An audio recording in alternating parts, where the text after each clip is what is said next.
Et si cette entrée en jeu changeait tout? Et si ce samedi à Anfield marquait bien plus qu'un simple retour sur la pelouse? Mohamed Salah est de retour.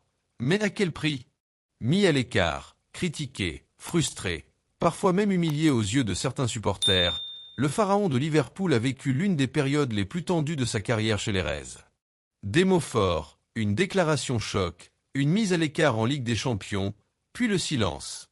Jusqu'à ce retour inattendu face à Brighton. Dans cette vidéo, on va analyser le retour contrasté de Mohamed Salah, son impact réel sur le match, la réaction d'Anfield, le message envoyé au club, et surtout ce que cela signifie pour la suite de son aventure à Liverpool. Installe-toi bien, car cette histoire est loin d'être terminée. Mohamed Salah, des héros à frustrer. Tout commence par une sortie médiatique qui fait l'effet d'une bombe. Le week-end dernier, Mohamed Salah craque. Lui, le leader offensif, le symbole de Liverpool depuis plusieurs saisons, se livre avec une sincérité brutale.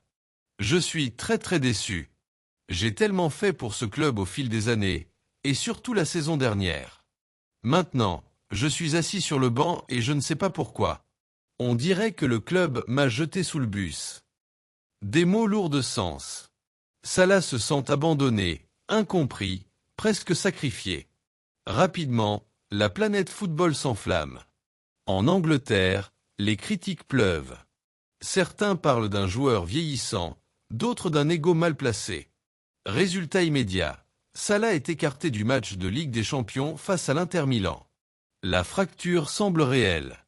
Mais en coulisses, les choses bougent. Le retour dans le groupe face à Brighton. Quelques jours plus tard, changement de ton.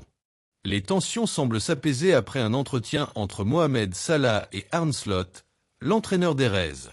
Suffisant pour permettre à l'Égyptien de réintégrer le groupe lors de la réception de Brighton pour la 16e journée de Premier League. Mais attention, pas de titularisation. Salah débute sur le banc. Un choix fort, symbolique. Arne Slot préfère temporiser, calmer le jeu. Jusqu'à ce que le destin s'en mêle. La blessure d'Eugeo Gomez, le tournant. 26e minute de jeu. Joe Gomez se blesse et doit céder sa place. Anfield retient son souffle, puis explose. Mohamed Salah se lève, se prépare, et foule à nouveau la pelouse de son stade. L'ovation est immense. Le COP se lève. Les applaudissements résonnent. Malgré la polémique, Anfield n'a pas oublié qui est Mohamed Salah. Positionné sur le couloir droit de l'attaque, aux côtés de Florian Wirtz et Hugo Ekitike, le numéro 11 retrouve ses repères. Mais ce retour sera loin d'être parfait. Un match contrasté, entre envie et déchets. Dès ses premières touches, Salah montre de la détermination. Il percute, multiplie les appels, tente sa chance de loin, joue entre les lignes. L'envie est là, indiscutable. Les chiffres parlent pour lui. 3 duels remportés sur 4. 3 ballons récupérés. Une implication constante dans le jeu. Mais voilà, le dernier geste n'est pas au rendez-vous. Le symbole. Cette énorme occasion à la 90+2 minutes. Federico Chiesa délivre un centre parfait.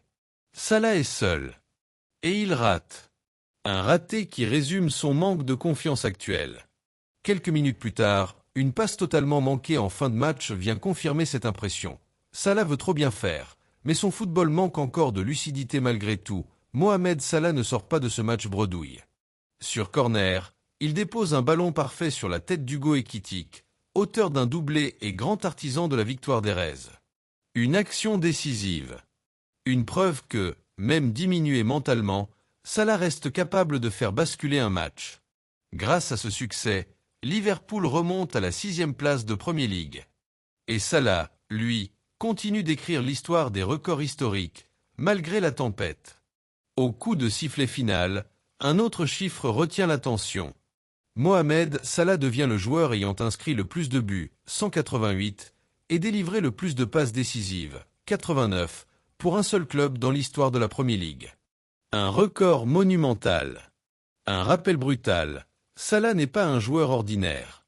C'est une légende du championnat anglais. Sur le terrain, il communique avec le COP, échange chaleureusement avec ses coéquipiers, notamment Virgil van Dijk, l'un de ses plus grands soutiens pendant la tempête médiatique, Konaté envoie un message fort. Interrogé sur un possible dernier match de Salah à Anfield, Ibrahima Konaté calme immédiatement le jeu. Aujourd'hui, tout le monde a vu à quel point il aime ce club et ce club l'aime. Il faut comprendre parfois la frustration des joueurs qui ont une telle carrière. Ce qui a été dit en interne, ça a été réglé. Un message clair, le vestiaire est avec Salah. Rien n'est terminé. Rien n'est acté maintenant. Lacan en ligne de mire. Avant de connaître la suite de son avenir à Liverpool, Mohamed Salah va désormais rejoindre sa sélection pour disputer la Coupe d'Afrique des Nations. Un tournoi qui pourrait servir de déclic. Un rendez-vous pour retrouver confiance, efficacité, et rappeler au monde pourquoi il reste l'un des meilleurs attaquants de sa génération. Mohamed Salah est de retour, mais pas encore à 100%. Entre frustration, record, soutien populaire et doutes persistants, son avenir à Liverpool reste incertain. Une chose est sûre, le pharaon n'a pas dit son dernier mot. Dis-moi en commentaire. Penses-tu que Salah peut redevenir indispensable à Liverpool? Ou est-ce la fin d'un cycle historique? Abonne-toi pour ne rien manquer de l'actualité football.